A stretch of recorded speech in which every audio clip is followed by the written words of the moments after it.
समाजापर्यंत पोचली।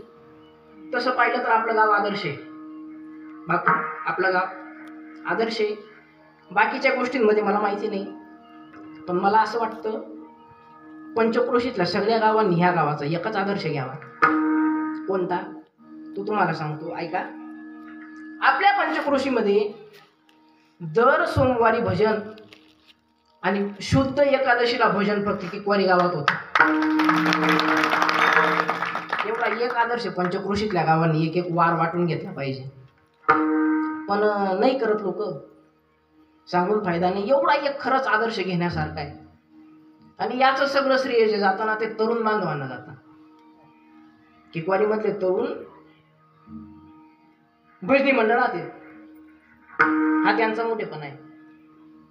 कारण कोणत्याही गावामध्ये तरुण भजनी मंडळात आता दिसत नाही, पण किकवारीमध्ये जेवढे तरुण आहेत ना परमार्थात, तेवढे तरुण कोणत्याच गावात आपल्याला पाहायला मिळत नाही। हा या गावाचा मोठेपणा आहे। इथं कमी दिसत आहे, पण मला माहिती आहे, छातीला हात लावून सांगू शकतो, कारण मी त्यांच्यामध्ये भजनासाठी 2दा येऊन गेलोय, म्हणून मला माहिती आहे किती म्हणणार आहेत आणि किती कसे आहेत, किती पट्टीचे हे मला माहिती आहे, किती उंच म्हणणार आहे अण्णा हे पण मला माहिती आहे। कारण अण्णांचं एवढं वय असून अण्णा चांगला जिराई देतच, तर मग बाकी तरुणांचं काय पाहणं। अतिशय गोड आवाज सगळ्यांचा, कारण भजनात मी तर म्हणत होतो मला असं म्हणायचंय, सप्त्याचा आता 3रा दिवस जाऊ द्या, पण उद्यापासून 2-3 तरुण आपल्या गावातलेच टाळकरी तयार झाले तर खूप भारी वाटेल। हे विनाकारण सांगत नाही, असे आताही काळाची गरज आहे।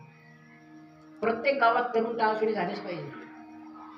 मग काही म्हणतील महाराज राहू उभे, पण आमच्याकडे गवळी पॅन्ट नाही, अंडर पॅन्ट म्हणजे साधी पॅन्टही चालते। कळतंय तुम्हाला मला काय म्हणायचंय? साधी पॅन्टही चालेल, परिवर्तन होतं ना महाराज। साधी पॅन्ट राहिली, काही दिवसांनी ती सूट पॅन्ट मध्ये येईल, नंतर तिचं पांढरी पॅन्ट मध्ये रूपांतर होईल, नंतर त्याच पॅन्टचं धोत्रामध्ये रूपांतर होऊ शकतं। तुमच्याच गावातला एखादा कीर्तनकारही तयार होऊ शकतो। म्हणून परमार्थाला वाटचाल करा।